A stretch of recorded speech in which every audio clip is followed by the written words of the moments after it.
سلام.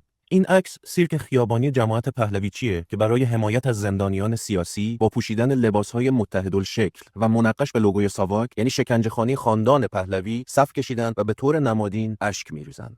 ساواک سازمان اطلاعاتی مخوف محمد رضا پهلوی بوده که زندانیان سیاسی که تحت شکنجه‌هاش قرار گرفتن هنوز در قید حیاتن و خود من بارها مخاطب شنیدن خاطرات تلخشون از دوران سیاه زندان ساواک بودم. شکنجه‌هایی شامل شوک الکتریکی، غرق مصنوعی، کشیدن ناخن، شلاق تا مرز نابودی اعصاب پا و کمر، نشاندن زندانی بر روی صفحه داغ فلزی، انفرادی‌های طولانی مدت، تجاوز و استفاده از صندلی برقی موسوم به آپولو بوده. متأسفانه این جماعت مبتلا به ویروس ملیگرایی بی‌بنیاد و یبوست فکری که بخشی از جامعه ایرانی رو تشکیل میدن، دستاورد رسانه‌های استعمار نوینن که بر گسل‌های ترمیم نشده 47 سال پس از انقلاب ایران موج سواری میکنن. روزنامه گاردین و کانون حقوق بشر ایران گزارش کاملی از پرویز ثابتی، رئیس اداره امنیت داخلی و سخنگوی ساواک در دهه 50 خورشیدی داره که پس از انقلاب 20 میلیون دلار سرمایه ملی رو از ایران به امریکا منتقل کرد. این شخص جنایتکار با شکایت زندانیان سیاسی دوران پهلوی به اتهام شکنجه‌های سیستماتیک، گرفتن اعترافات اجباری و سرکوب گسترده مخالفان نظام سلطه در دادگاه فدرال فلوریدا مورد مؤاخذه قرار گرفته و پرونده این شخص همچنان در دست بررسیه. مطالعه 2 جلد کتاب خاطرات حسین فردوس که از دوستان نزدیک محمد رضا پهلوی بوده و در دهه 40 خورشیدی سمت قائم مقامی ساواک رو داشته، اطلاعات خوبی رو به خواننده در مورد نقش اسرائیل در تأسیس این دستگاه مخوف میده. این کتاب برشی از تاریخ سیاسی اجتماعی ایرانه که خوندنش برای تمام ایرانی‌ها از ضروریاته.